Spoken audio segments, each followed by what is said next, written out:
Representative Jasmine Crockett unleashed a scathing verbal takedown of Donald Trump, branding him as Joker for his bizarre display as a self-proclaimed religious authority, calling him the Pope Pretender-in-Chief. Her fiery words were meant to cut through the circus, reminding the public that this isn't some twisted costume party but the future of democracy on the line. But just when it seemed Crockett had seized the narrative, Trump's response stunned even his most seasoned critics and left the nation holding its breath. What he said, and how he said it, turned the political temperature to boiling, setting off a firestorm that nobody saw coming. The tension had been mounting for days, as Donald Trump continued to appear in public and on social media dressed in white garments resembling papal attire, complete with a scepter-like walking stick and custom gold-trimmed shoes, though his inner circle brushed it off as a tongue-in-cheek nod to his spiritual leadership over the MAGA base. The act landed poorly across political lines. Critics accused him of mocking religious tradition, trivializing faith, and exploiting religious symbolism for political gain. Then, at a packed rally in Texas, Trump doubled down, referring to himself as the chosen shepherd of the American flock, while a giant screen behind him played edited images of world leaders bowing before him. The internet went into a frenzy, but it was Jasmine Crockett who grabbed the mic and delivered the most blistering response. In a speech that tore through the layers of spectacle, Crockett called Trump the Joker-in-Chief, accusing him of treating the political stage like a comic book theater. "This isn't a costume party, Mr. Trump. You don't get to play Pope, President, and prophet all in one breath," she said, drawing thunderous applause. Her words were sharp, unapologetic, and pointed at what she believes is a growing trend of delusion and dangerous theatrics from the former president. Crockett's fiery indictment was more than just an attack, it was a warning. She spoke of the erosion of truth, the weaponization of religious symbolism, and the cult of personality that continues to pull the Republican Party deeper into Trump's alternate universe. But what shocked the nation wasn't Crockett's fire, it was Trump's response. Hours after her speech went viral, Trump took to Truth Social and posted a cryptic message. "When the church fails, the anointed rises," he wrote, followed by a digitally manipulated image of himself in a glowing halo, standing on a cloud above the U.S. Capitol. It was surreal, unsettling, and deeply provocative. Religious leaders from multiple faiths condemned the post, calling it sacrilegious and cultish. Even some of Trump's longtime evangelical allies found themselves at a crossroads. Crockett returned to social media, quoting Trump's post with one searing line, "This man thinks he's divine while he divides." From there, the discourse exploded. News outlets were quick to analyze the deeper implications of Trump's religious cosplay. Political analysts debated whether Trump's latest antics were strategic plays for the Christian nationalist vote or signs of a detachment from reality. Meanwhile, social media platforms were flooded with memes, some mocking Trump as a Vatican dropout and others warning of the terrifying implications of a man who sees no boundary between faith and power. Crockett remained front and center in the storm, granting interviews and reiterating her central point, that democracy was never meant to be ruled by a man who plays God while undermining its principles. As Trump's theatrics escalated, he made another public appearance, this time inside a massive, gold-trimmed replica of the Oval Office set up at Mar-a-Lago. Flanked by robed advisors and speaking in a slow, almost sermon-like tone, he declared, "This nation needs spiritual correction, and I am that correction." The reaction was instant. Crockett appeared on MSNBC within the hour, declaring, "He's gone from fake elect to fake pope, and next he'll be selling salvation in MAGA hats. This isn't leadership, it's lunacy wrapped in gold leaf." Her message resonated deeply with viewers who have grown increasingly alarmed by Trump's fusion of politics and personal idolatry.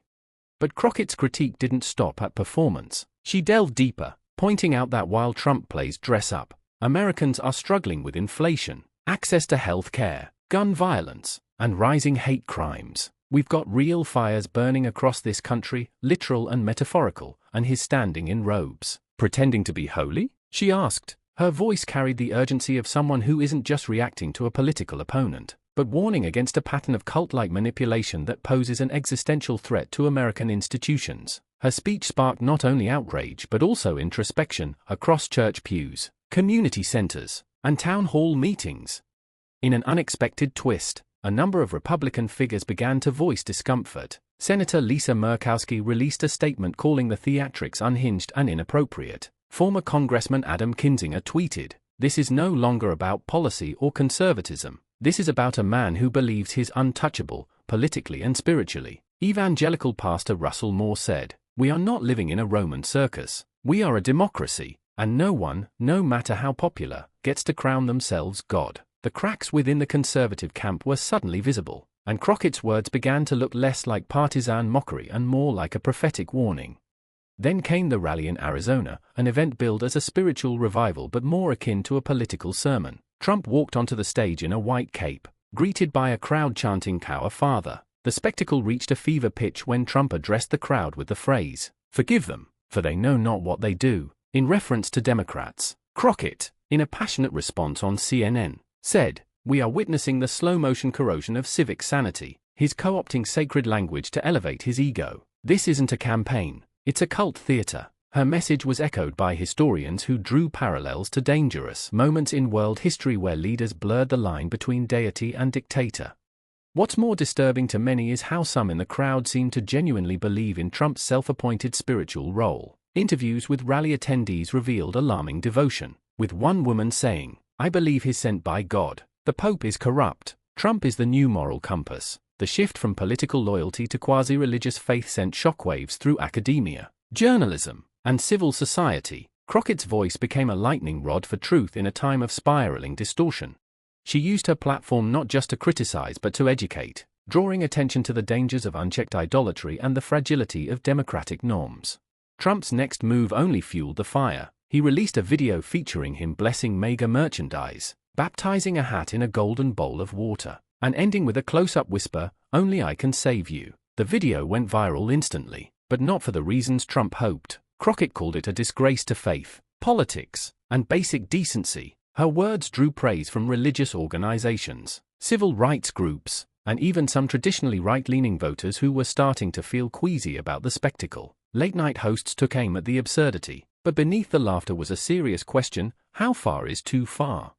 As the days went on, Crockett refused to be silent. In speech after speech, interview after interview, she emphasized the real issues Americans were facing and reminded everyone that the role of president was not a stage for messianic delusions. "This isn't Hollywood, it's Washington, and we need leaders who act like it," she said at a community event in Detroit. Her popularity surged, especially among young voters and independent women. Many saw in her a much-needed voice of clarity in an era defined by distortion. She wasn't just calling out Trump, she was calling the nation to sanity. Meanwhile, Trump's camp tried to spin the backlash as anti-Christian persecution. In press releases, his team referred to Crockett as an anti-faith and accused her of mocking spirituality. But the narrative didn't stick. Her background in church advocacy and community leadership made it clear that her criticism was not of religion, but of its exploitation. "Faith is sacred, Trump is not," she said plainly. Her authenticity continued to win over skeptics. And slowly, the conversation shifted. More Americans began to ask, when did we start electing symbols instead of solutions? By the end of the week, the political landscape had changed. Crockett had not only held her ground, she had reshaped the battlefield. Trump's attempts to blur the lines between church and state, reality and fantasy, leader and deity,